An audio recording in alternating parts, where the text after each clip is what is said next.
con La fe de los demonios, de Fabrice Ayash, habíamos comentado, digamos ya al inicio de esta segunda lección, cómo él aborda, ¿no?, el Evangelio del Diablo según San Marcos, precisamente este Evangelio. Ahora vamos a comenzar mencionando algo acerca del satanismo pontifical, ¿no?, que es, digamos, como el subtítulo que él le da.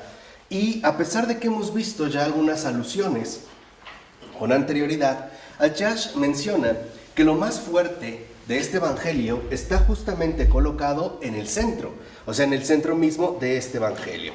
Y esto de hecho corresponde con la propia composición bíblica. ¿Por qué?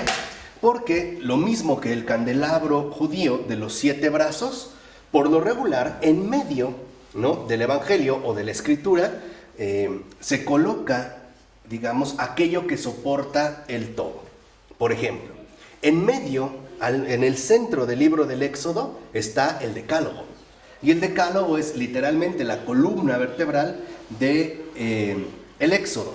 En el caso, por ejemplo, del libro de Samuel, en el centro del libro de Samuel está el arrepentimiento de David, que es justo lo que le da sentido a este libro. Y, por ejemplo, en medio del Sermón de la Montaña está el Padre Nuestro. Entonces, esta referencia, digamos, a lo central también se encuentra en el Evangelio de San Marcos. ¿Qué es lo que hay en medio en el Evangelio según San Marcos? Es un pasaje en el cual Pedro profesa la fe verdadera y luego él mismo es reprendido y oye cómo es calificado de Satán, ¿no? Dice, ahí está el centro de todo el Evangelio, en este, digamos, en este pasaje de Pedro. ¿Qué sucede, no? Que el que acaba de ser instituido como príncipe de los apóstoles se ve rebajado de golpe al rango del príncipe de las tinieblas. Entonces, lo que vemos aquí, y es muy importante, es que a diferencia de lo que ocurrió en el desierto, que ya nosotros hemos mencionado, hay una diferencia fundamental con respecto a lo que Jesús dice en la tentación en el desierto. Son las mismas palabras, apártate de mí, ¿no?, Satanás. Pero hay un inciso de más, detrás de mí, que modifica el significado de la orden. En pocas palabras, en el caso, por ejemplo, de la tentación en el desierto, el imperativo es claro. Satán debe retirarse, nada más. Pedro debe retirarse, pero para pasar detrás de Jesús. ¿Esto qué significa, no?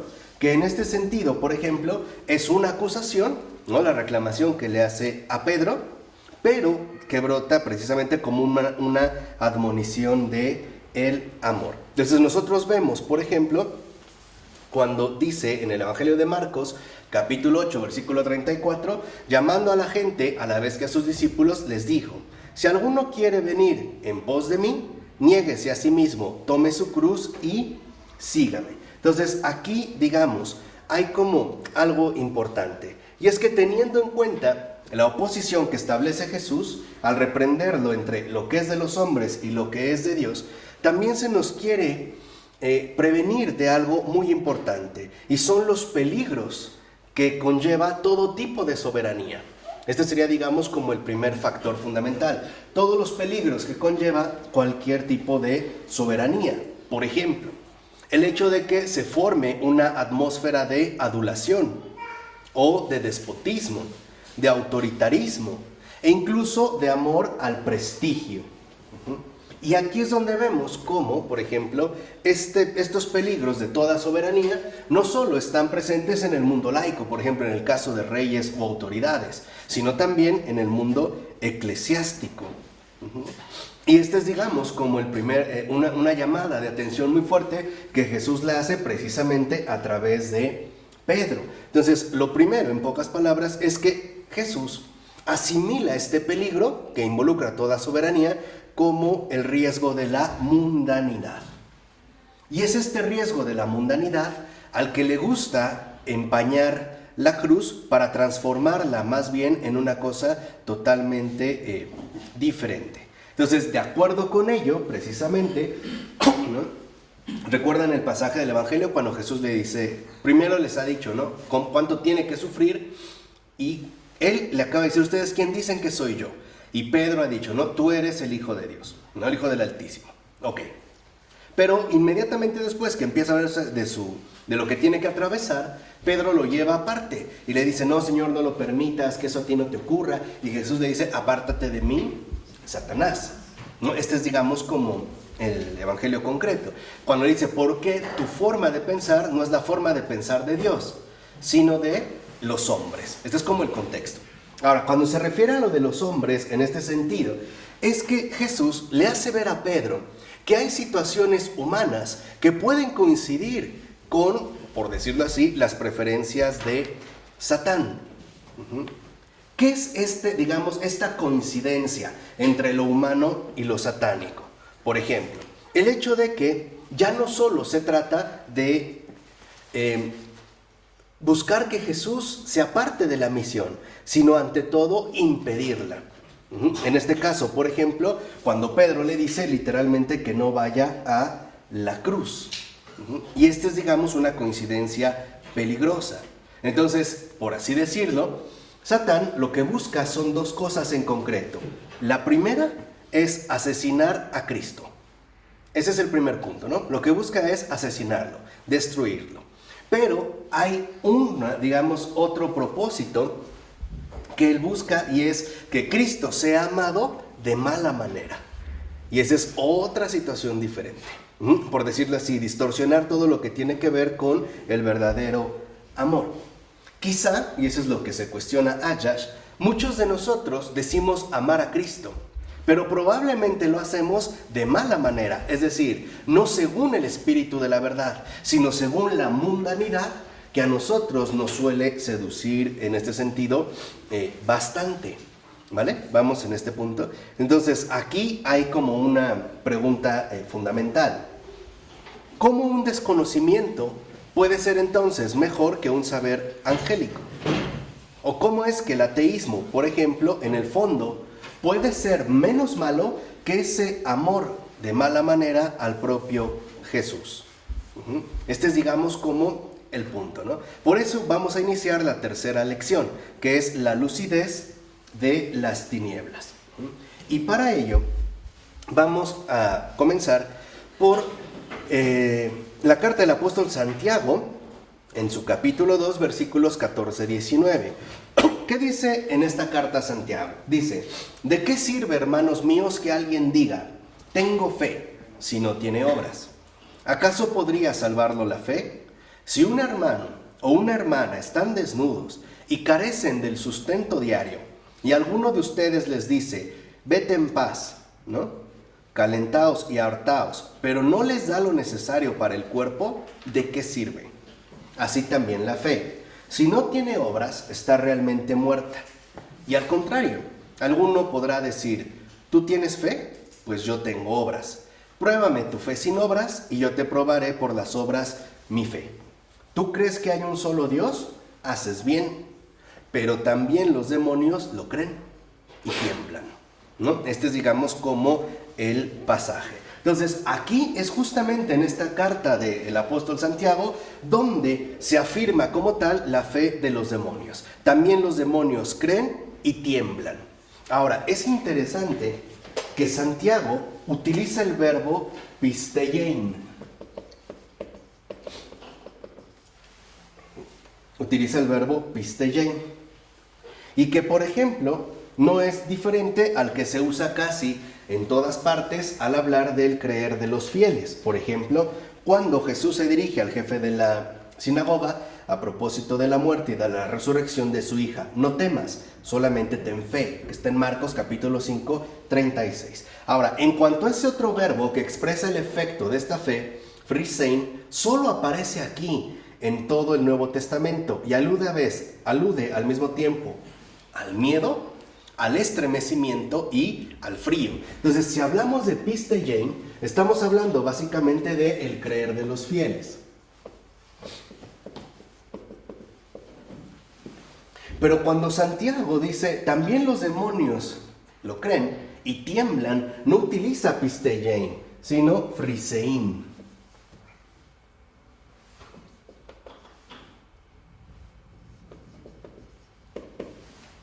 Que alude literalmente, y es el único lugar donde aparece en todo el Evangelio, no en todo el Nuevo Testamento, alude al miedo, estremecimiento y frío. Al miedo, al estremecimiento y al frío. Este es, digamos, como una referencia importante. ¿Por qué? Porque, en efecto, aquí hay algo que ha solido, digamos, generar disputas. ¿Qué ocurre? Que la costumbre es referir el contexto de esta afirmación a la relación que, en efecto, se ha mencionado entre la fe y las obras. Y luego se llega a establecer una cierta divergencia entre Santiago y Pablo. ¿Por qué? Porque Pablo, por ejemplo, en la carta a los Romanos, capítulo 3, versículo 28, ¿no? ha escrito que el hombre es justificado por la fe, sin las obras de la ley. Por eso Lutero, en este sentido, también rechaza esta carta de Santiago, no la toma en cuenta dentro del canon de sus escrituras, incluso le llama epístola de paja, porque le parece muy alejada de la sola fides que él en efecto tanto proclama, ¿no? La justificación por la sola fe. Ahora, lo que debemos entender es que lo que está aquí en cuestión no es, por así decirlo, el contraste entre la fe y las obras, sino entre una fe y otra fe. Esto es lo que está haciendo Santiago. Este es, digamos, como el punto más radical. Porque lo que está diciendo Santiago es lo siguiente: no solo nuestras obras, sino ni siquiera nuestra fe bastan para salvarnos. Esto es, digamos, como el aspecto, por así decirlo, más radical. No solo nos vamos a salvar con las obras, tampoco ni siquiera nuestra fe basta para salvarnos. Entonces, ¿de qué fe se habla aquí? Y esto hay que entenderlo muy bien. A diferencia de Lutero, por ejemplo, esta fe que menciona Santiago no se trata de un movimiento voluntario.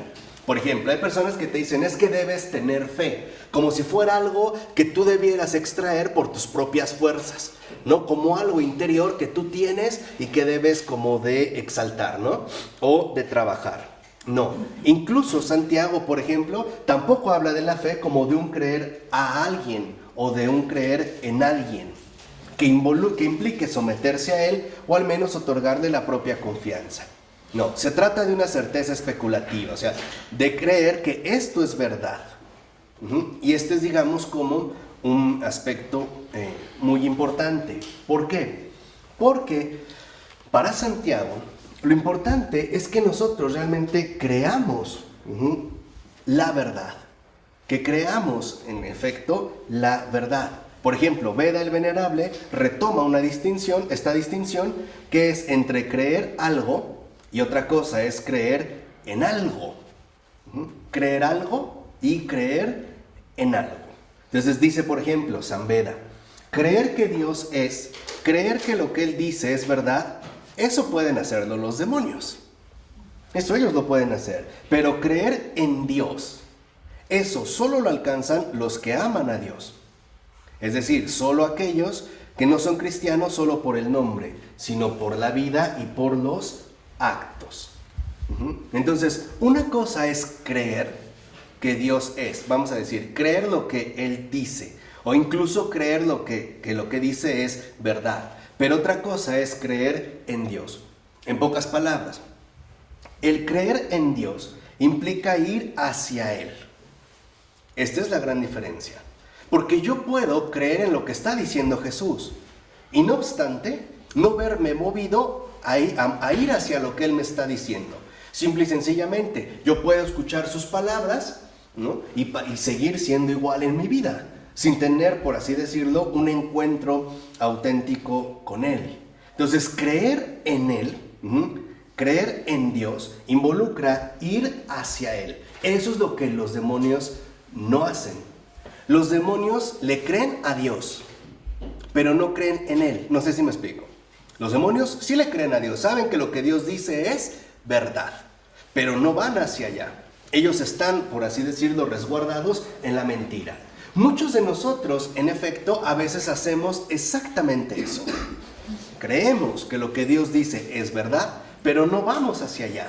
Nos mantenemos finalmente en el ámbito de nuestra mundanidad. Entonces, es muy importante esto porque El creer en Dios, realmente creer en Dios, es ir hacia Él. Y es lo que nos hace salir desde nosotros mismos.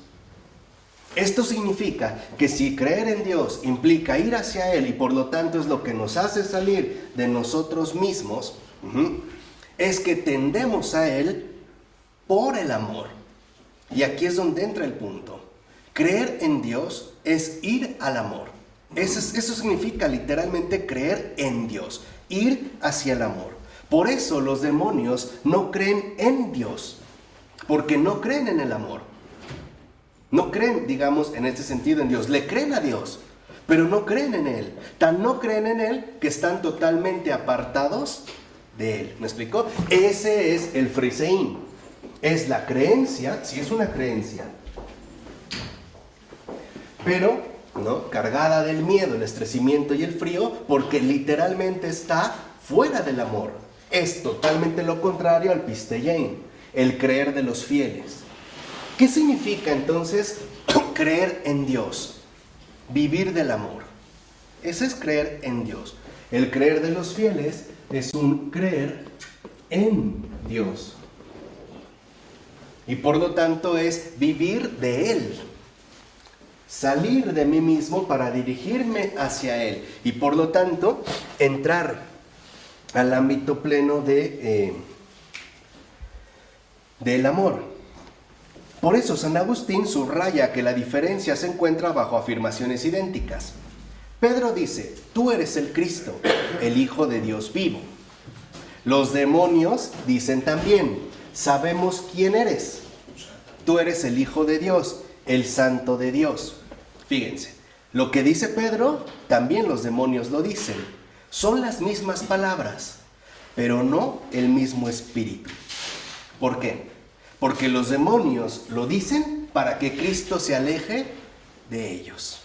¿Qué es lo que habíamos visto? ¿Se acuerdan? Él no nos atormentes. ¿Qué tenemos que ver contigo? ¿Se acuerdan? ¿No? ¿Qué tenemos que ver contigo? Entonces, justamente los demonios lo confiesan para que se vaya. En cambio, Pedro lo confiesa para que, no es para que se acerque, sino para que lo reciba a Pedro. En pocas palabras, creer en Dios es promover un encuentro. Este es, digamos, como el aspecto fundamental. Entonces, fíjense, una cosa es confesar a Cristo y otra es confesar a Cristo para atarse a Cristo, para unirse a Cristo. Esta es, digamos, como la gran diferencia que en efecto el apóstol Santiago ha querido mencionar con ello. En pocas palabras, ¿qué significa lo de que dijimos esto radical? Ni siquiera, no solo nuestras obras, sino ni siquiera nuestra fe bastan para salvarnos. En pocas palabras, si reducimos la fe a una mera confesión, afirmar que sí, Jesús es el Salvador, que Jesús es el Hijo de Dios, que Jesús es el Mesías, etc., eso no basta para salvarnos. ¿Por qué? Porque no solo hay que confesar a Cristo, hay que literalmente unirse a Cristo. Esa es la gran diferencia. Hay gente que en su vida proclama a Cristo y la proclama de manera ordinaria. La pregunta importante es, ¿basta con esa confesión? O más bien, tendríamos que buscar una verdadera adhesión. Eso es lo que está en pocas palabras en juego, la adhesión. Esto es lo que hace el amor. Creer en Dios es adherirnos a Él. Es adhesión. ¿A qué nos adherimos?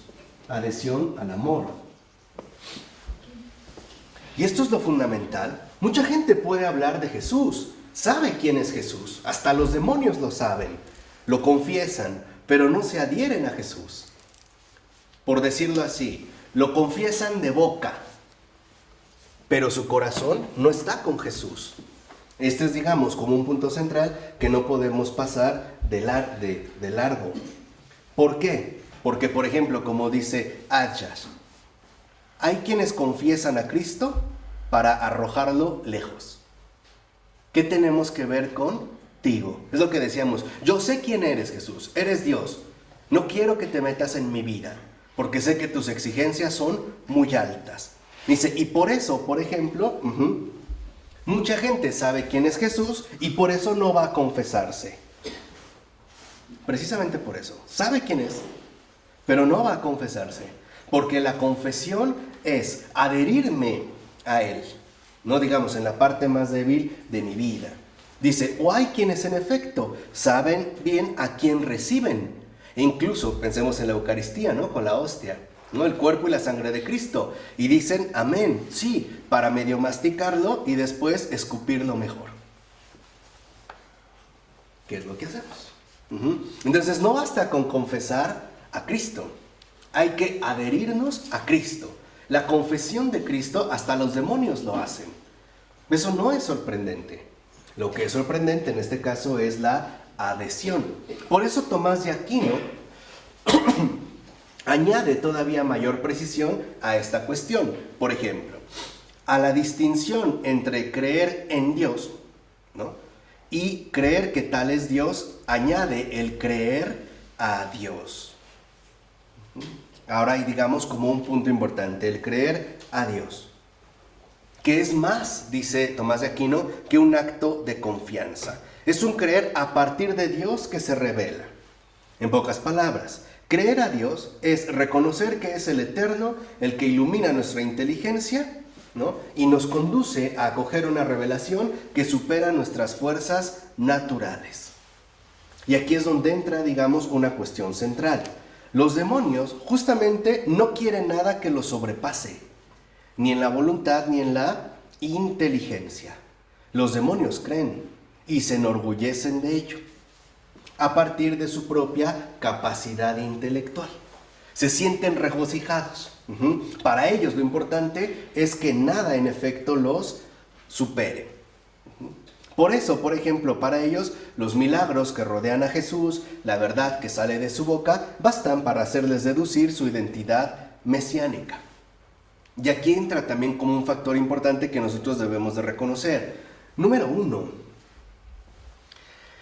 el adherirse a Jesús es de entrada reconocer que estamos ante alguien que nos supera infinitamente. Y por lo tanto, que estamos, en pocas palabras, ante el misterio. Y esta es la actitud creyente, porque la actitud creyente involucra saber que entramos en comunión con el misterio, porque el amor finalmente es el misterio de todos los misterios. Ese es el más grande misterio. El amor mismo, llámala Trinidad, sigue siendo el mismo misterio, pero ese es el misterio de los misterios, ¿no? Ese, digamos, es literalmente el mysterium tremendum. Y eso es justamente lo que los demonios no quieren. No quieren algo que los sobrepase. Para ellos lo importante es quedarse siempre dentro de sus propias medidas, dentro de sus propias, en ese sentido, capacidades. ¿Y por qué? Porque los demonios no poseen la visión beatífica. En pocas palabras, creer no es ver, sino conocer por medio de signos o de testimonios. Entonces, cuando yo creo a Dios, no creo por lo que conozco, no creo por lo que veo. ¿O al caso alguno de nosotros vio la creación? El momento de la creación. ¿Vimos cómo se crearon los árboles? No, aunque nuestra cultura tecnológica, ¿no?, y alta y digitalmente sofisticada nos quiere hacer creer que podemos captar la creación de las cosas a través de manera virtual, es, en pocas palabras, un engaño, porque ninguno de nosotros estuvo ahí, ninguno de nosotros ha visto, ¿o sí? Y tampoco lo hemos conocido. ¿Qué quiere decir? Que en efecto es una entrega total en intimidad. Entonces, desde aquí, en efecto, más bien podríamos hablar no de conocer, sino de saber. En pocas palabras, porque este término de saber se relaciona con un conocimiento cierto de lo que no se ve. O sea, creer es saber aquello que no se ve o no se vio. Exactamente. No hemos visto, no lo conozco, pero sé que es cierto. ¿Por qué? Porque precisamente me lo ha dicho la verdad. Entonces, por ejemplo, dice Tomás de Aquino, en los demonios, la fe no es un don de la gracia, sino que se ven constreñidos a creer por la perspicacia de su inteligencia natural. No es por gracia, Es, digamos, como también se menciona, por su penetración de espíritu. Y en este sentido tiemblan, lo que habíamos dicho aquí, ¿no? Miedo, se estremecen. Sí, pero también en este sentido experimentan una gran satisfacción, porque no han recibido iluminación. En pocas palabras, ellos pueden acceder a ello por ellos mismos. ¿Sí me explico? Y esto obviamente lo que los hace es enorgullecerse, ¿no? Ellos, por ejemplo, pueden descifrar un jeroglífico con el que la razón humana, por sus propias fuerzas, solo se rompería la cabeza. En pocas palabras, es el placer de saberlo todo por adquisición. Lo he adquirido, me he esforzado, ¿no? Es el placer de conocerlo todo por posesión. A mí nadie me iluminó. Yo llegué finalmente a esto. Es literalmente, ¿no?, el orgullo de ser iluminado sin hacerse vulnerable a una luz más elevada que deslumbra y traspasa.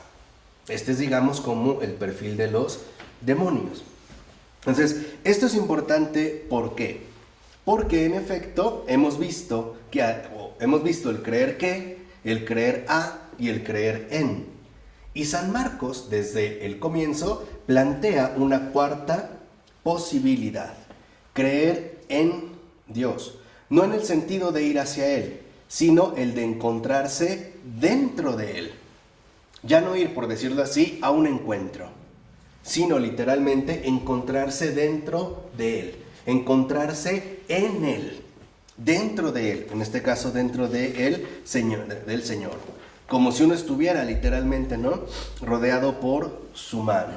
Y dice, y esta fórmula, por ejemplo, aparece con exactitud en las primeras palabras de Cristo, que es con las que inaugura la predicación en Marcos: convertíos y creed en el Evangelio. Aparece en Marcos 1:15. La construcción creer dentro de, ¿no?, pisteio más en, es excepcionalmente rara y solo se encuentra aquí en Marcos. Este creer en, ¿no?, convertíos y creed en el Evangelio. Este creed en el Evangelio, esta expresión solo se encuentra en Marcos. De hecho, no se encuentra ni en el griego clásico ni en el griego común de los papiros. Ordinariamente se suele explicar como un giro semítico o bien como una confusión frecuente en el griego común entre las preposiciones en, con dativo, dentro de, sin movimiento, y eis, en acusativo, dentro de o hacia, con movimiento. Entonces, para pronunciar el griego el creer en la buena nueva, hace falta subvertir el griego de la sabiduría natural con el hebreo de la revelación. En pocas palabras, aquí parece que se trata de una finura divina. ¿Qué significa en esta finura creer en el Evangelio? Se hace mención de la infusión del Espíritu Santo en el corazón del hombre.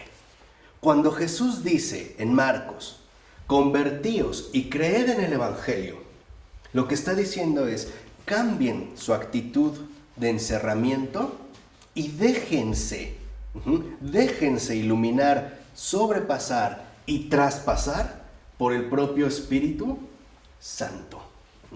Ya está hablando literalmente, ¿no?, de una actitud plenamente interior. Entonces, aquí lo que vemos es que, en efecto, ante esta posibilidad, el diablo no quiere saber nada, porque lo invitaría o involucraría a verse algo que definitivamente lo supera.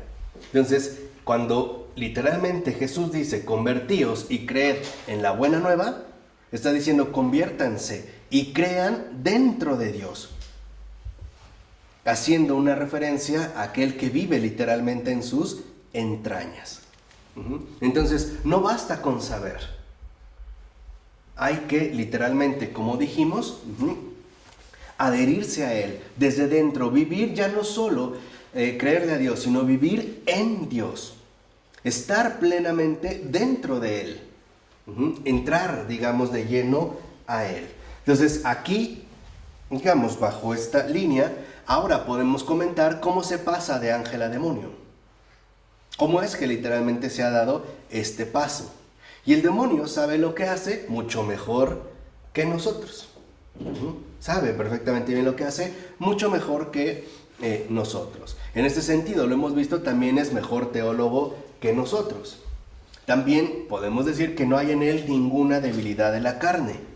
No conoce la fatiga. No es aficionado al alcohol. No tiene predilección por las drogas. No se complace con las obscenidades genitales. Ni tiene un deseo desordenado por los bienes materiales. Más bien, fíjense, es casto y pobre sin votos, es decir, por naturaleza. Tampoco hay en él ignorancia alguna al lado de su inteligencia natural. No tiene necesidad de aprender a hablar. No va a la escuela. Por naturaleza igualmente es sabio. Es maestro sin rabí. ¿Cuál es su mal entonces? Es un mal exclusivamente espiritual. Esa es, digamos, como la dimensión fundamental en la que luego nosotros también podemos incurrir. Como lo decía San Agustín, es infinitamente soberbio y envidioso. Ahora, su envidia es rica en sutileza, su soberbia está llena de refinamiento. Ahora, de estos dos vicios, la soberbia y la envidia, ¿cuál es primero? Algunos padres de la iglesia, por ejemplo, y no de los menores, insisten que es la envidia. Por ejemplo, San Bernardo dice lo siguiente: Lucifer, que literalmente no sería lleno de sabiduría y perfecto en belleza, pudo saber de antemano que un día habría hombres y que alcanzarían también una gloria igual a la suya. Pero además de saberlo de antemano, sin duda alguna lo vio en el Verbo de Dios, y con su rabia concibió la envidia. Así concibió tener súbditos, rechazando con desdén tener compañeros. Los hombres, dijo, son débiles, son inferiores por naturaleza.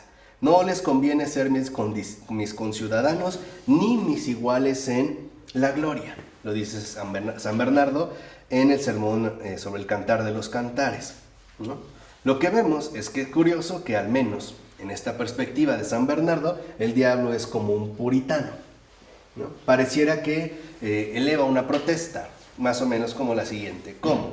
¿Tenemos que soportar a estos puñados de tierra en el cielo? Jamás. Nunca. Se los juro, mean y cagan. ¿Y van a ser llamados a la misma gloria que los espíritus puros? Jamás. Y todavía no les he dicho lo peor: copulan. Entre los dos forman la bestia de las dos espaldas. Y vamos a tener que decir nosotros amén a esa monstruosidad como a no sé qué viscosa imagen de la Trinidad. Jamás. Impidamos ese absurdo. Y para eso, hagamos pensar que la carne es mala por sí misma, o al menos hagamos pensar que no tiene nada que ver con el espíritu. Claro, esto, digamos, dice mucho, pero no va lo bastante lejos. ¿Por qué? Porque en este sentido debemos de reconocer que aparte de la envidia, hay otro factor, por así decirlo, más profundo, y es que hay un rechazo, ¿no? De entrada, hay un rechazo al designio generoso de Dios. Hay como una oposición, ¿no? A lo que Dios, digamos, en ese sentido ha dispuesto. Entonces, lo que vemos es que en pocas palabras, ¿no? Por ejemplo, cuando los obreros de la primera hora se enojan de que los de la última reciban el mismo salario, se enojan porque rechazan la voluntad del dueño. Entonces, este rechazo lo que nos manifiesta es que en efecto ahí hay de entrada soberbia. En pocas palabras, ¿qué parece ser primero? ¿La envidia o la soberbia? La soberbia. Porque la soberbia es intentar definir por mí mismo lo que debe ser el bien para mí y por lo tanto para los demás, ¿no? Es tomarme como una medida para todo y para todos. Entonces,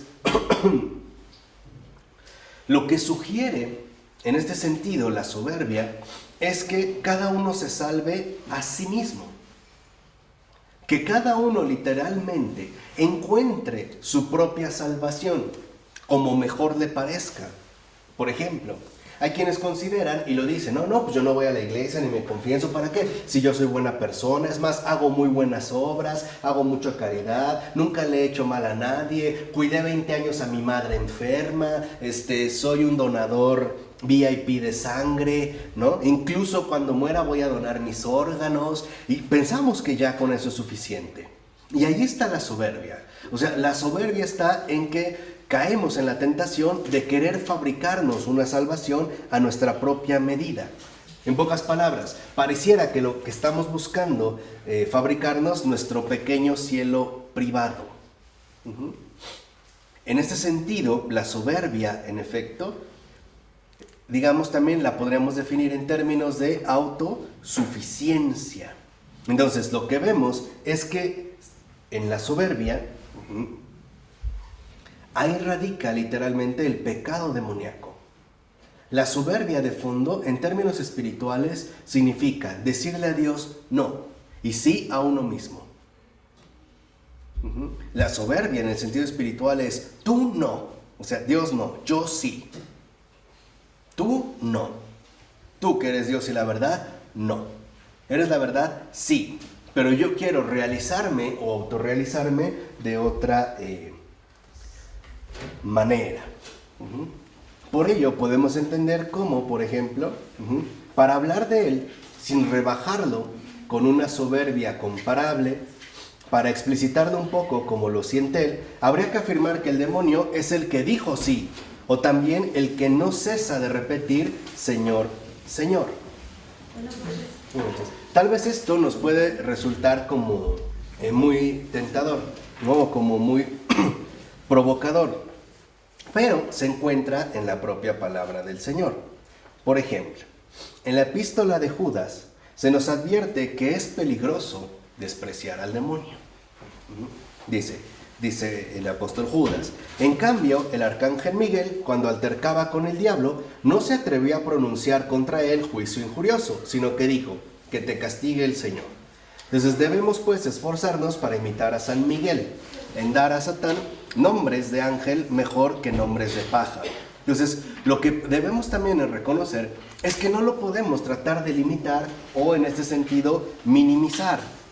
Porque, en efecto, uno puede encontrar los versículos que autorizan a llamarlo Señor, Señor. Por ejemplo, en Mateo, al final del Sermón de la Montaña, dice el Evangelio, que es capítulo 7, versículos 22 y 23. Muchos me dirán aquel día: Señor, Señor, ¿no profetizamos en tu nombre? ¿Y no en tu nombre expulsamos demonios? ¿Y no en tu nombre hicimos muchos milagros? Y entonces les diré: jamás los conocí, apartaos de mí, agentes de iniquidad. La pregunta es: ¿para quién son estas últimas palabras? Para el condenado. Ahora, si son para el condenado, entonces, en primer lugar, valen para el diablo. Y eso es lo que yo les había dicho ya hace un tiempo, y se los vuelvo a repetir. Es un error diabólico, un engaño diabólico, pensar que el infierno de entrada es para nosotros. No, no es para nosotros. Ha sido para él. Eso es literalmente, ¿no? En la forma en la que él mismo se ha querido autorrealizar. E incluso no es él el que comete la verdadera iniquidad. No es él al que Cristo jamás conoció. Incluso no es él el que llega a expulsar a otro demonio para colocar o meter a otro más competente. O sea, de lo que está acusando en ese sentido Jesús es él. En pocas palabras, también debemos tomarnos muy en serio en este sentido su condenación. Ahora, ¿en dónde encontramos los versículos que autorizan llamarlo el que dijo sí? También en Mateo, por ejemplo. Al día siguiente de la expulsión de los mercaderes del templo, estamos en el Evangelio de Mateo, capítulo 21, versículos 28-31, dice: ¿pero qué os parece? Un hombre tenía 2 hijos. Llegándose al primero le dijo: hijo, vete hoy a trabajar en la viña. Y él respondió: no quiero. Pero después se arrepintió y fue. Llegándose al segundo le dijo lo mismo. Y él respondió: voy, Señor. Y no fue. ¿Cuál de los 2 hizo la voluntad del Padre? El primero. El primero les dice Jesús: en verdad os digo que los publicanos y las rameras llegan antes que vosotros al reino de Dios. En este pasaje, por ejemplo, lo que está afirmando Jesús de que los que llegan primero al reino de Dios no son los puros, sino los que mean y cagan.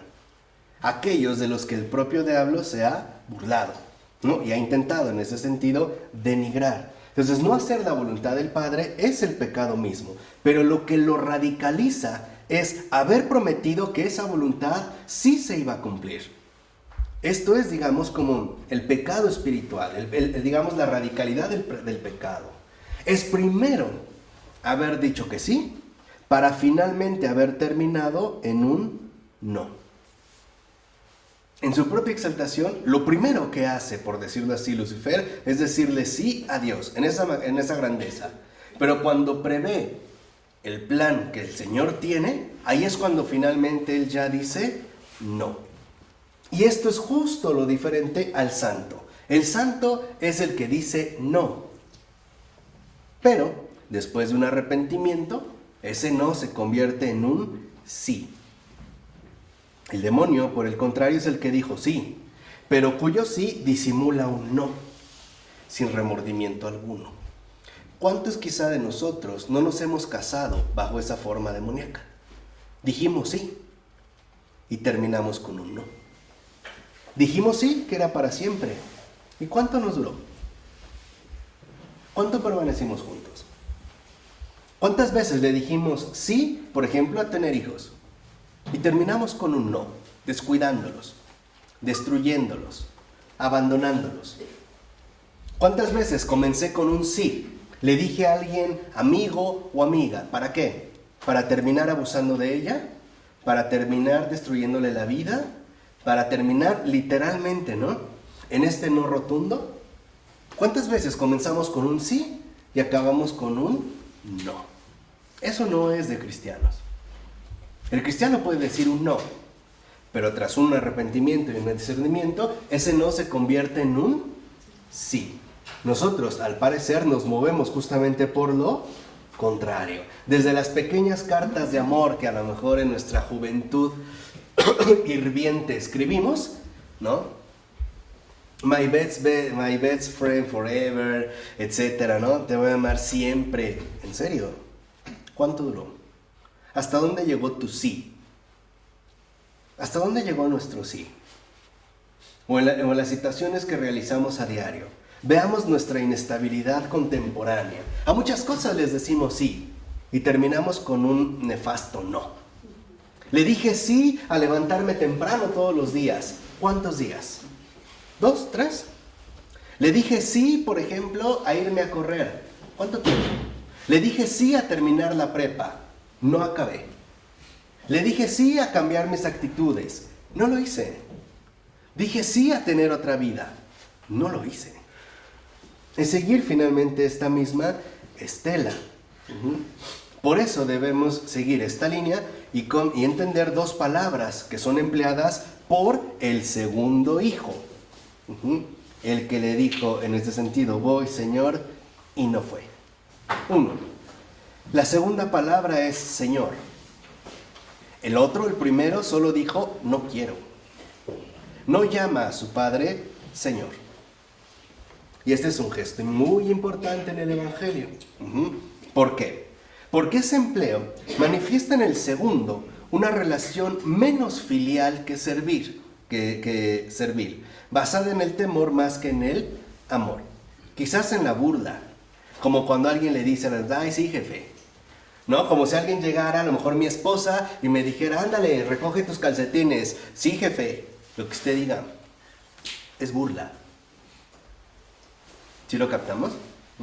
O otra cosa.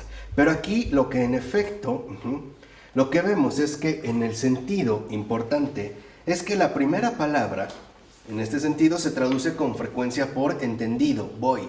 Sí, Señor. Solo se trata de un pronombre griego que no es necesario traducir, ego.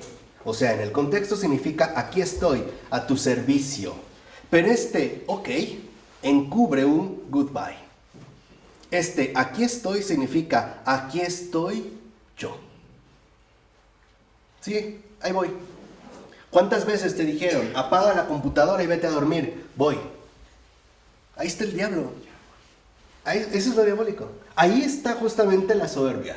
Sí, aquí estoy, pero aquí estoy yo, ¿no? Y sobre todo, por ejemplo, en México, que tenemos esta palabra nefasta de ahorita. Ándale, ve a lavar tus dientes. Ahorita. Voy. Ándale, ya voy. O sea, ya voy yo. Aquí estoy yo. Ya voy. Esa es la soberbia. Eso es literalmente, ¿no? Sí, aquí estoy, pero en pocas palabras, no me importa. No me importa lo que tú digas. Aquí estoy, pero literalmente no me importa. Por lo tanto, esa respuesta que da el diablo es: soy yo, Señor, que vengo en tu ayuda. Yo no soy como mi hermano. Yo no digo que no. Déjame, por tanto, servir como yo quiero. Voy a ir, pero ¿cuándo qué? Cuando yo quiera. Sí voy a comer cuando se me dé la gana. Sí, te voy a hablar por teléfono cuando yo decida. Así que esto a su vez nos permite entender el sentido profundo de ese no quiero, del hijo que se arrepiente. No dice Señor, solamente dijo no quiero. No se trata de una especie de confesión. No se podría leer como: ¿esto que me pides está por encima de mis fuerzas? ¿Esto que me pides está por encima de mi voluntad? Pero resulta que sí va. ¿De dónde le viene de repente esa capacidad? ¿De dónde adquirió, incluso podemos decir, ¿no?, esta fuerza para hacer lo que no quería e incluso lo que no pedía? La gracia. Esa es la secreta irrupción de la gracia. La autoafirmación, en este caso de sí voy, sí jefe, ¿qué más? Hay quien dice, ¿no? ¿Y qué más? Y tú, no sé cómo decir, y tú... Uy, cuando lo sentimos con alguien muy mandón, y tu café de que lo no... Hay tu nieve de que la quieres, ¿no? O sea, como añadiendo, sí, voy yo, ¿y qué? Por eso es muy importante, que nosotros entendamos a responder rápidamente. En pocas palabras, que desaparezca de nuestro vocabulario el nefasto ahorita. No hay ahorita, es ya. Si a ti te dijeron, levanta esa basura, es ya. No tienes ahorita, mañana, no tienes por qué empezar a, literalmente, ¿no?, como a intentar negociar. No, para nada, no tienes por qué hacerlo. Más bien reconocer que quizá lo que se te pide te excede, pero en este reconocimiento es también el reconocimiento de la recepción de la gracia. Y sabe el que lo realizó que ha recibido una fuerza que no viene de él y que no ha merecido, y por eso no hay de qué enorgullecerse. En ese sentido lo aceptamos humildemente. Este es, digamos, muchas veces como la gran diferencia. Por eso debemos de quitar otro error muy común, y es suponer que el demonio deseó ser como Dios. ¿Cómo creen? ¿Cómo creen que es que quería ser como Dios? ¿Qué de verdad lo creen un estúpido? Sabía que eso era imposible. Es prácticamente imposible. No.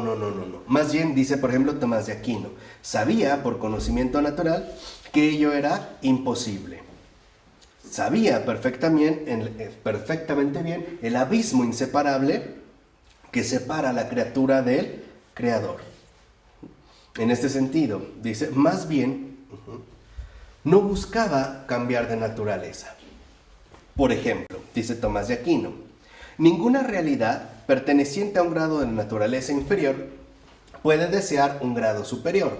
Por ejemplo, el burro no desea convertirse en caballo, porque si se convierte en caballo, deja de ser burro, ¿vale?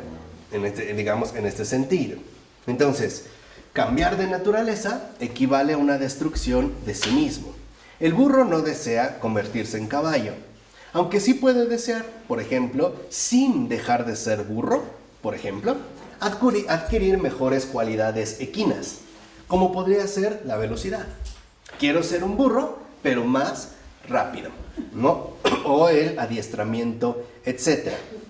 Dice, y esto es lo que muchas veces a nosotros nos lleva a establecer pretensiones falsas. Por ejemplo, ay, si yo fuera como un ángel, si yo fuera como fulano de tal. O sea, soy burro, ¿no? Si yo fuera como un caballo, pero finalmente sigo siendo burro. O mejor aún, ay, si yo fuera como un perro, ¿no? O si yo fuera como cualquier otro animal. El demonio no tiene imaginación, es inteligencia pura. Porque para él, el cambiar de naturaleza es inaceptable. En pocas palabras, su pecado no es codiciar una igualdad absurda con Dios, no, sino querer cierta similitud con Él, de manera desordenada. Por eso hemos visto cómo Él busca, ¿no? Cómo distorsionar todas las pretensiones, todas las afirmaciones que el Señor nos va transmitiendo. Además, sabe algo perfectamente bien. Es un ángel, o era un ángel. Y por eso mismo es mensajero, es decir, siervo del Altísimo. ¿Cómo lo iba a poder ignorar? Sabe lo que es, en este sentido. Ahora, tampoco es menos absurdo para él querer escapar del poder del Todopoderoso. Sabe que no puede, porque Él es el Creador. Lo que sí es que lo rechaza, porque por añadidura, y eso es lo más delicado, el Creador no solo quiere ser su Creador, quiere ser su esposo. ¿Se acuerdan de la adhesión? Quiere unirse literalmente a la criatura. Y no puede haber matrimonio si no hay un consentimiento mutuo. E incluso, en este sentido, podemos decir que el demonio justamente lo que rechaza es la unión con Dios. Él quiere ser solo. Él quiere, digamos, mantenerse solo, mantenerse a sí mismo.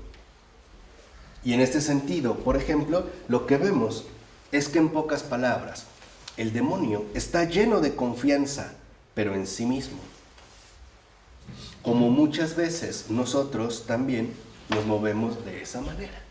Muchas veces nosotros hacemos planes en el cual ocultamente ponemos toda la confianza en nosotros mismos. Desde planificar un examen, por ejemplo, ¿no? Es que mira, si me pongo a estudiar 2 días antes, no duermo, es más, tomo Coca-Cola con café, 2 aspirinas y no sé qué tanto y no duermo, se me va a grabar. O sea, estamos saturados de nosotros mismos. Estamos llenos de confianza, pero en nosotros mismos. Entonces, esto es importante porque, en este sentido, para el demonio, lo importante es que no aparezca nada que nos sobrepase, nada que nos supere. En pocas palabras, para el demonio lo fundamental es no acoger a aquel que viene. El diablo es un hacedor, no un recibidor. Para el diablo lo único importante es poner manos a la obra. Por ejemplo, sabe hacer caridad en tanto que no sea para vivir de ella. La hace caridad de la misma manera, por ejemplo, que nosotros decimos hacer el amor. Lo queremos hacer. Por eso decimos, vamos a hacer el amor, o sea, hacerlo. ¿Qué involucra hacerlo?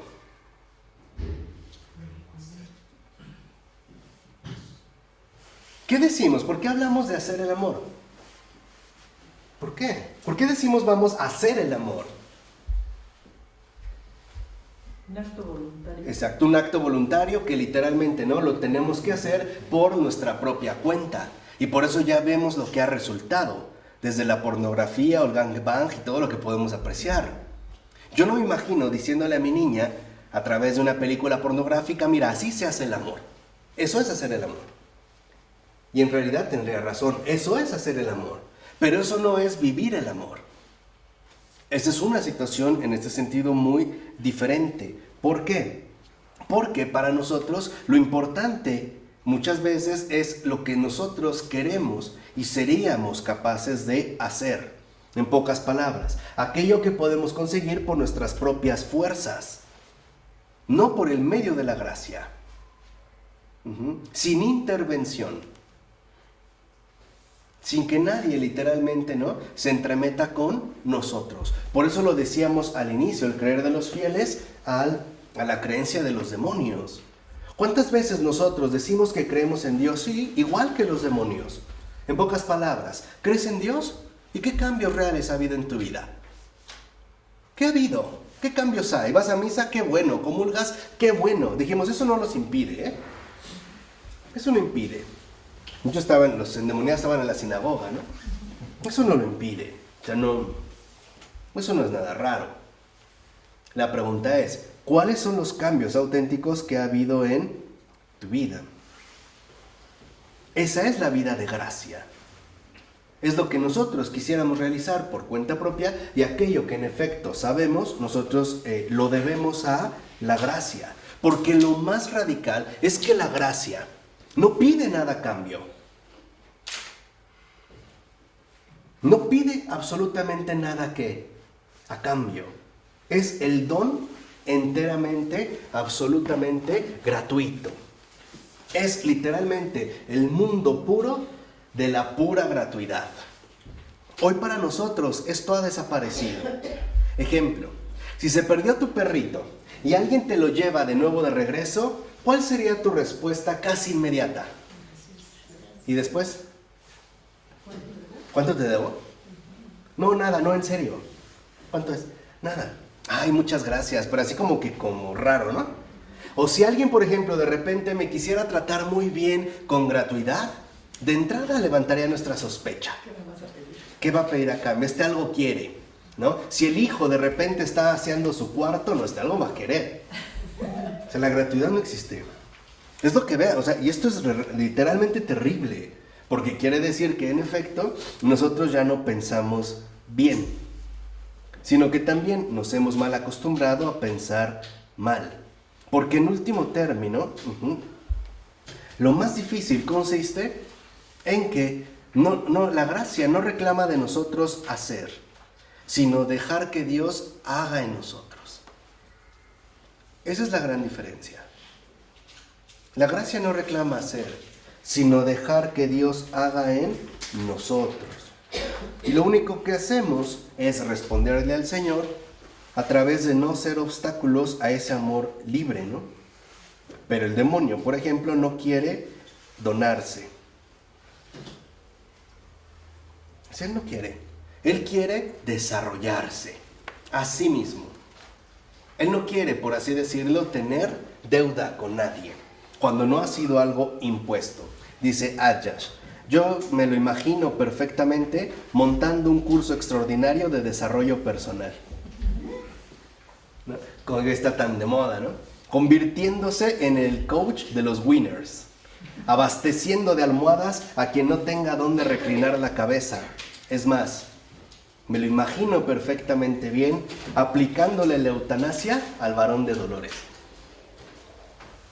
Y es cierto. Y muchos vivimos justamente de esa manera. Por ello vemos que en pocas palabras, el demonio en este sentido es monólogo. No es diálogo. No es a través de logos. Es nada más un monólogo. Él no quiere depender de nadie. Y quiere enseñarle a todos a que no dependan de nadie, ni de nada. Ni siquiera en este sentido de Dios.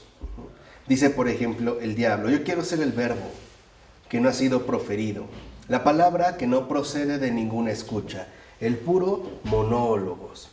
Además, ese orden de la gracia perturba demasiado el orden de la naturaleza.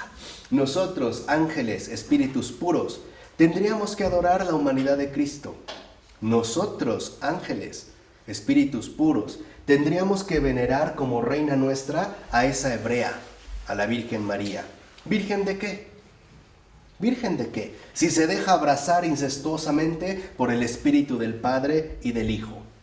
Lo repito, yo, Satanás, yo soy la verdadera Virgen, porque soy la criatura que menos contacto tiene con su Creador.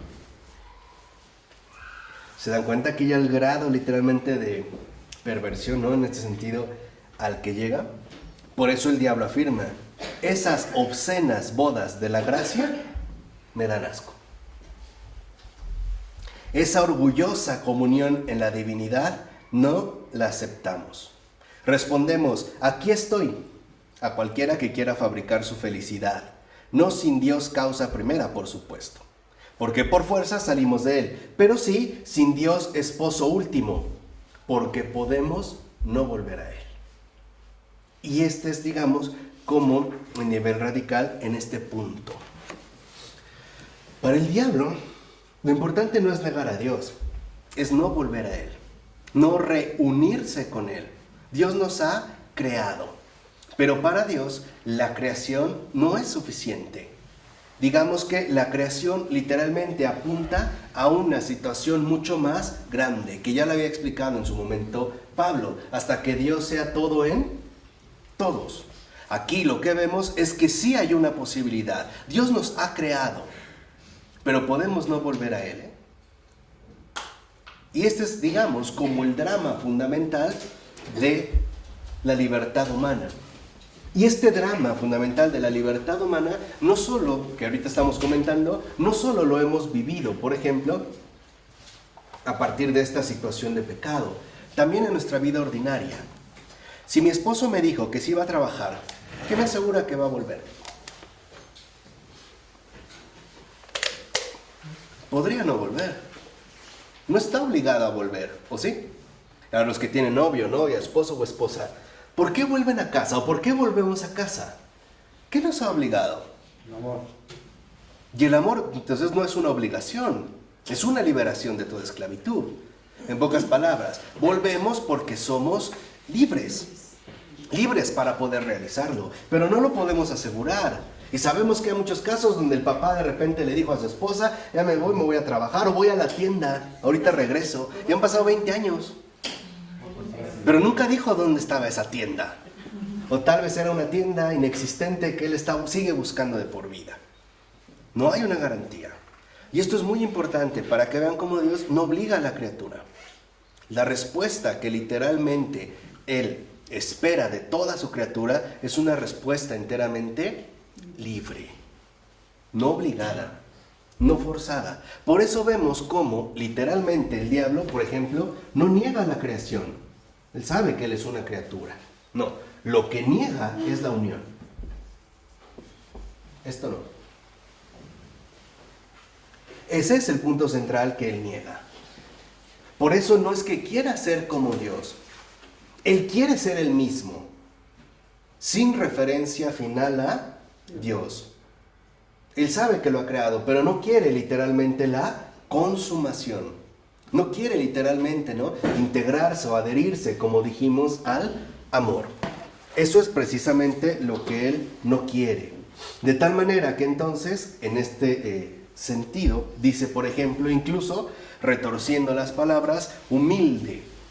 Muy humilde es mi amor, porque no estoy interesado en su gracia.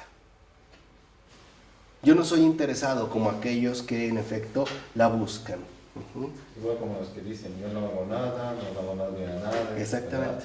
Ahí está lo diabólico. A ver, no puede ser La así. tergiversación. Sí, aquellos que dicen, por ejemplo, en efecto, no, si yo soy muy bueno, yo soy realmente muy bueno.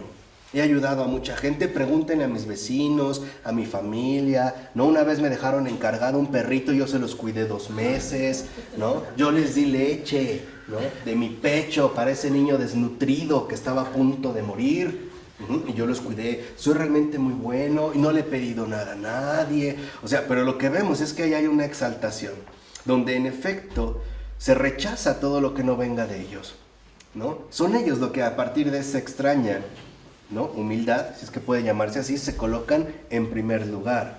Por eso dice también el diablo, el otro, ese está en los cielos, en su esplendor, con sus ángeles postrados y sus llagas chorreando luz. Y yo soy la víctima auténtica, yo soy la víctima pura. El verbo se hizo carne, yo caí como el rayo, y nunca me levantaré. Mi dolor, lo mismo que mi placer, son sin retorno. Y por eso, para el diablo, eso es la humildad y esa es la justicia. O sea, su encadenamiento al pecado es lo contrario de la santidad. Porque para el diablo, la santidad le parece el colmo del orgullo. Ahora resulta que el santo es el más que orgulloso. ¿Se dan cuenta, digamos, como de esta tergiversación? Y aquí también hay que matizar un aspecto central.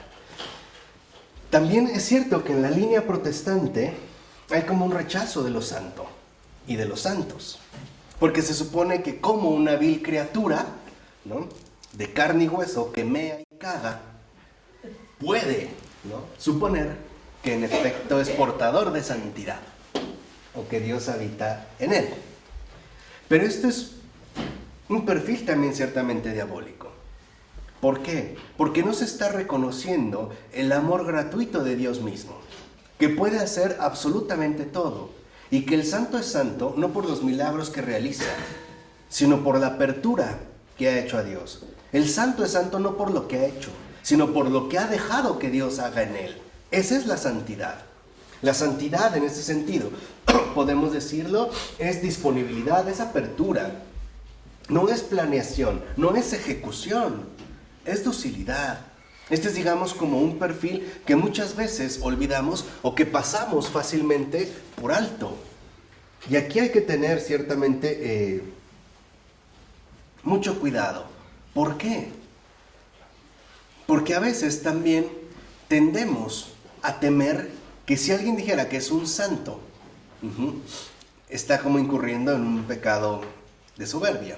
Bueno, esto pasa cuando pensamos equivocadamente la santidad, o sea, cuando pensamos la santidad como un esfuerzo humano que se está llevando a cabo. En pocas palabras, cuando pensamos que en efecto la santidad es producto de mis esfuerzos, o en pocas palabras, que la santidad es obra mía. Y no es así. Por eso San Bernardo decía, por ejemplo, no está mal que presumas lo que tienes. Lo que está mal es que lo presumas como si no lo hubieras recibido. Eso sí, cuando hablamos de santidad, tenemos que entender concretamente la acción de Dios en nosotros. Esa es la santidad. De múltiples maneras, no solo, por ejemplo, realizando milagros, porque hay milagros también invisibles. Simplemente el cambio de corazón, ¿quién lo nota? Nadie lo ve, pero a todos beneficia, no en un sentido secreto. Así que entonces, en efecto, dentro, digamos, de estas formas retorcidas que presenta lo diabólico, podemos decir que el diablo es amor, sí, pero es amor propio. Y esa es la gran diferencia. Es odio por lo sobrenatural. Y ese odio, en efecto, lo que podemos ver es que, en último término, enraiza en un amor. Por ejemplo, si yo no amara nada, no podría odiar absolutamente algo.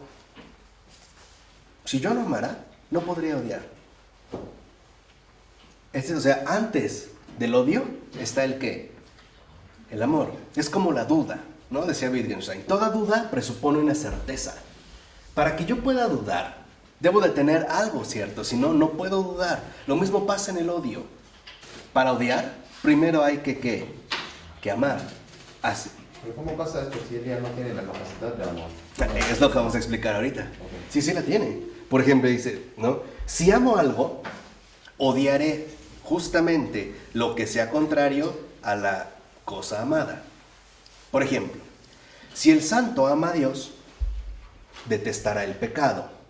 Ahora, si Satán ama, entonces también es porque, justo porque ama, será capaz de odiar. ¿Qué ama?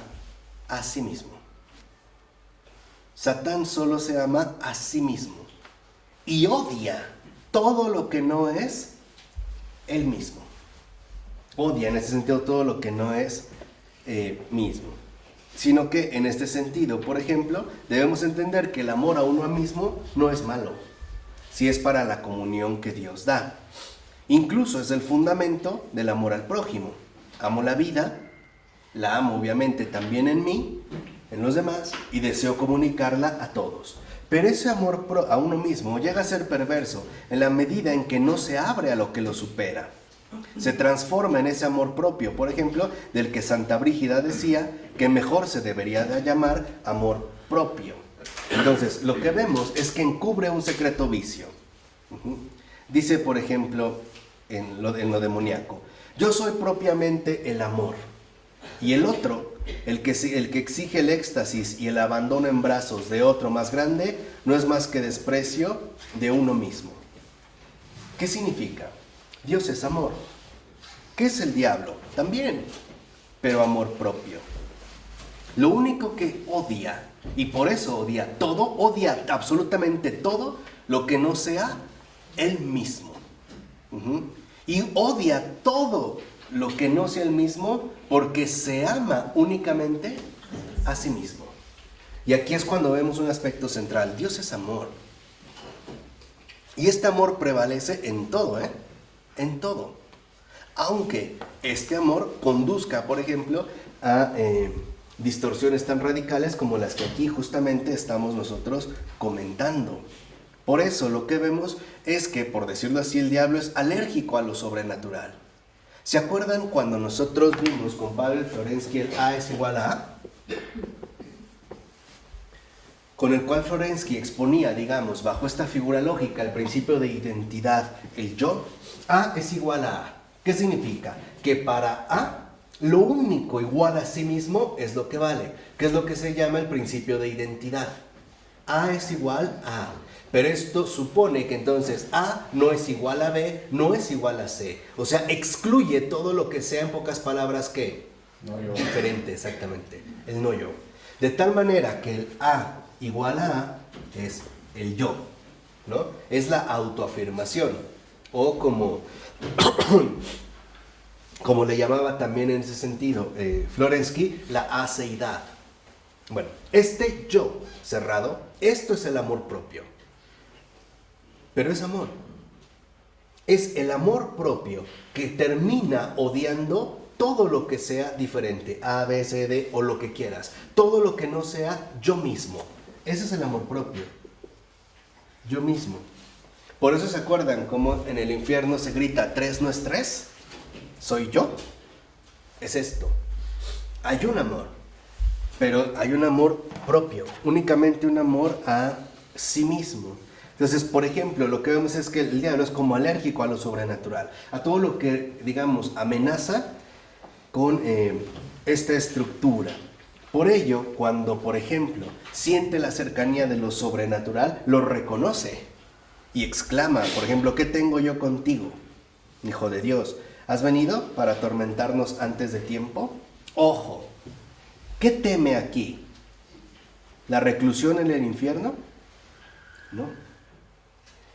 Porque es lo que ha elegido con todas sus fuerzas como domicilio propio. No. ¿Qué le hace temblar? ¿Qué es literalmente lo que lo atormenta? La cercanía de la alegría. De esa alegría que Jesús viene a dar gratuitamente por su cruz. Eso es lo que lo hace tener miedo, estremecerse y retorcerse de frío. Esto es mucho más profundo de lo que hemos solido pensar. ¿El demonio teme al infierno? No, pues eso es lo que él ha elegido. Digamos, eso es lo que él mismo ha decidido, ¿no? Es el domicilio literalmente al que él se ha aferrado, como un domicilio permanente, para siempre. No, literalmente lo que lo hace temblar es esta alegría que Dios ha traído al mundo. Eso es lo que nos sobrepasa. Eso es literalmente lo que a nosotros nos puede amenazar y lo podemos experimentar. Si a cualquiera de nosotros nos dijeran en este preciso momento que vamos a tener que sufrir muchos años y una enfermedad muy prolongada y soportar terribles dolores, tal vez se nos caen los pantalones. Pero lo aceptamos. De verdad, lo aceptaríamos. Pero si nos dijeran que vamos a ser inmensamente dichosos y que vamos a experimentar una alegría que ni sospechamos, no lo creemos. De antemano sentiríamos ¿qué? Miedo, estremecimiento o no, y hasta escalofríos. La misma reacción. Es curioso, la misma reacción, ¿no? O sea, en pocas palabras, a nosotros también esto nos estremece. ¿Por qué? Por el amor propio que a veces también solemos cultivar. Por el no dejarnos literalmente, ¿no?, sobrepasar por aquello que el Señor en efecto es lo que nos quiere compartir. Porque esta alegría nos hace salir de nosotros mismos. nos hace literalmente, ¿no?, abandonarnos a nosotros mismos. Y por ello es que vemos que la presión que en efecto se ejerce sobre el demonio es insoportable. Por eso, ¿qué prefiere? ¿No les dice al menos déjanos ir estos cerdos? ¿Y no prefieren aventarse sobre un acantilado, un precipicio? Porque en pocas palabras, es esta alegría la que rompe realmente con el amor propio, con nuestra compostura, en una verdadera alabanza sin fin. El que verdaderamente alaba es aquel que está concentrado y orientado únicamente hacia el objeto, por decirlo de esta forma, de su alabanza. Ya no se ve a sí mismo. ¿No es esta la gratitud?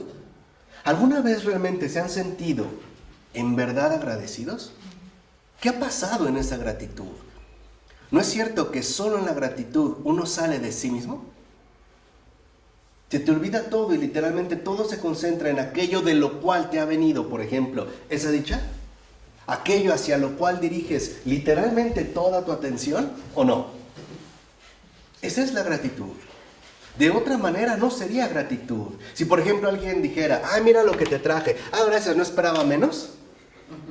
Eso no es gratitud. O incluso si dijera, no, pues yo merecía algo más, ¿no? Yo esperaba agua, pero de Suiza. O un litro. O un litro, no medio. ¿Qué es esto? Yo hubiera hecho lo mismo. Claro. ¿Qué pasa entonces con lo satánico? Para lo satánico, el amor propio es algo que no puede ser quebrantado, que no puede ser destruido. Porque en efecto, lo que Dios nos amenaza, pero amenaza con destruir nuestro círculo cerrado para abrirnos a la alegría del amor infinito. Y eso aterra.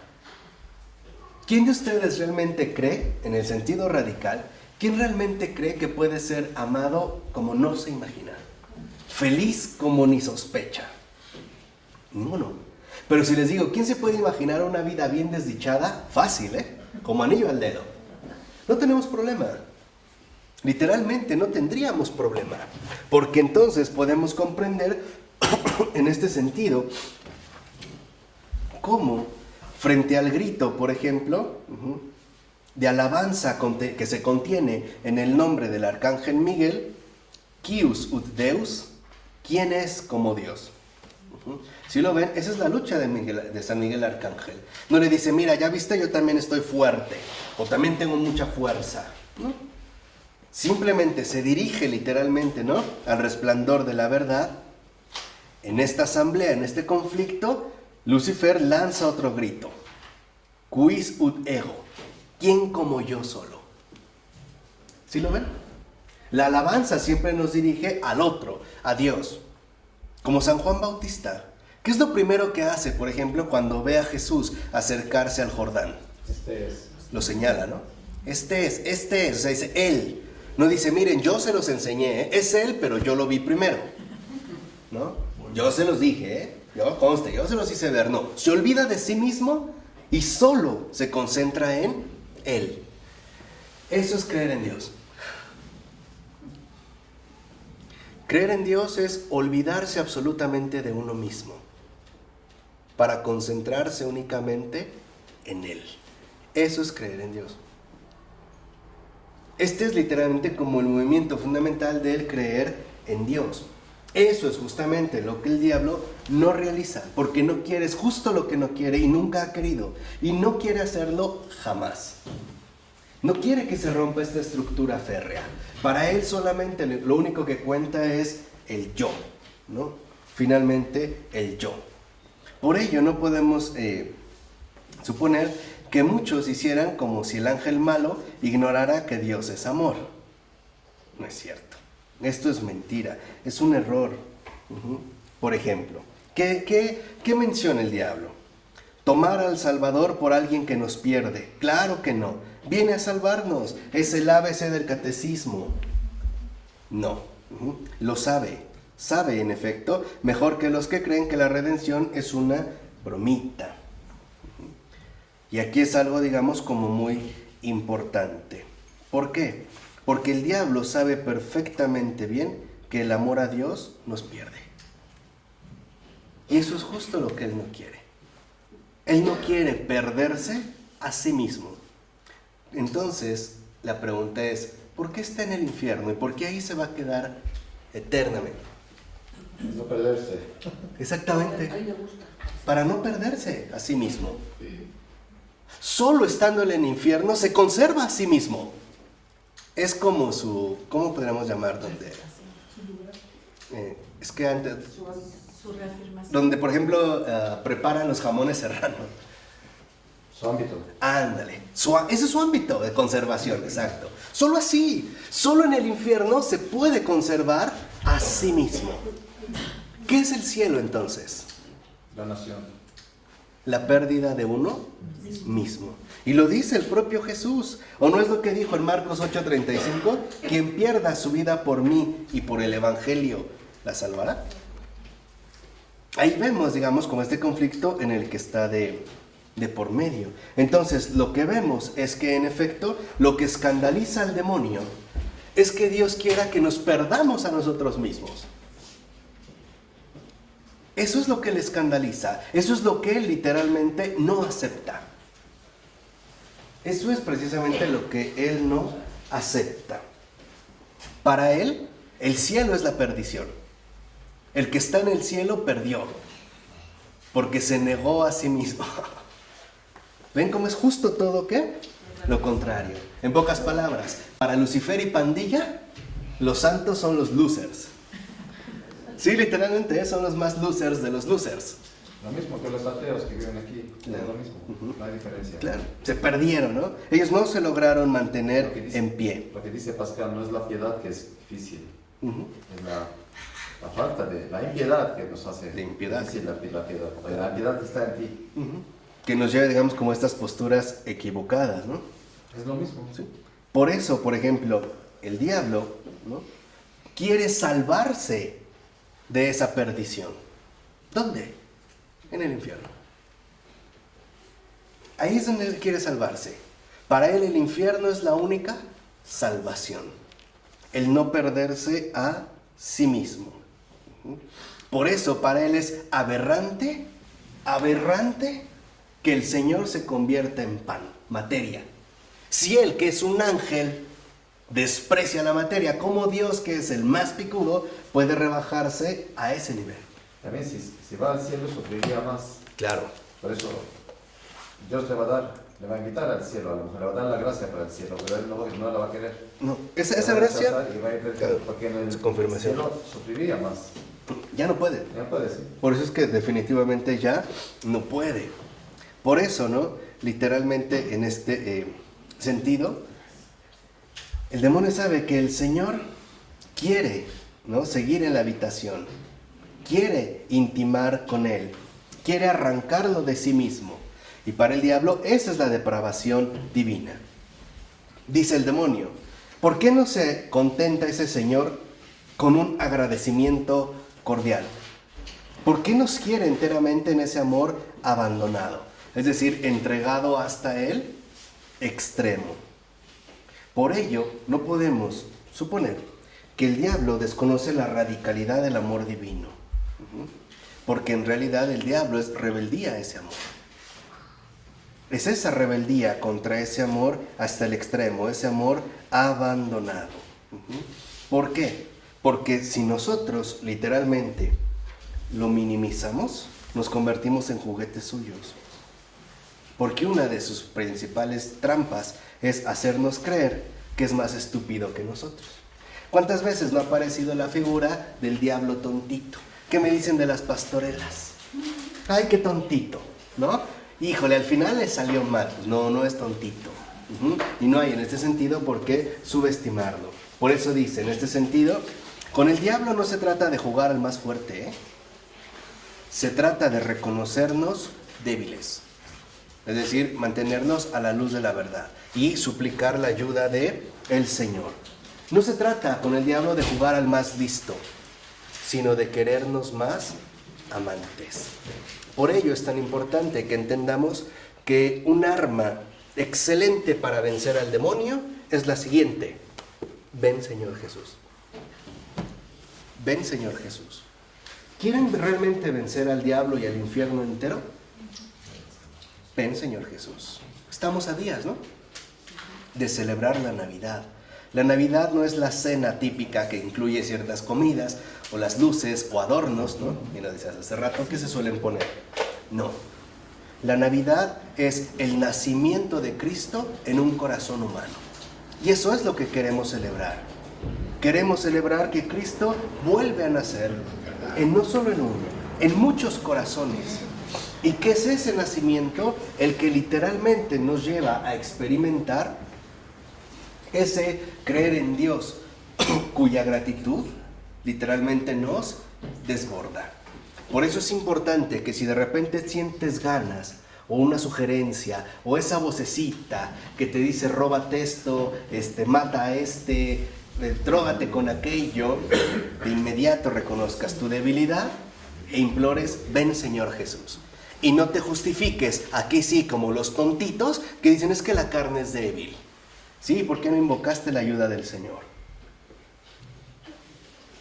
Claro, no hay justificación. Si sabías que era débil, ¿por qué no invocaste al que te podía ayudar? Por eso es importante que nosotros en esta Navidad realmente vivamos ese ven Señor Jesús. Ven que te esperamos. ¿De acuerdo?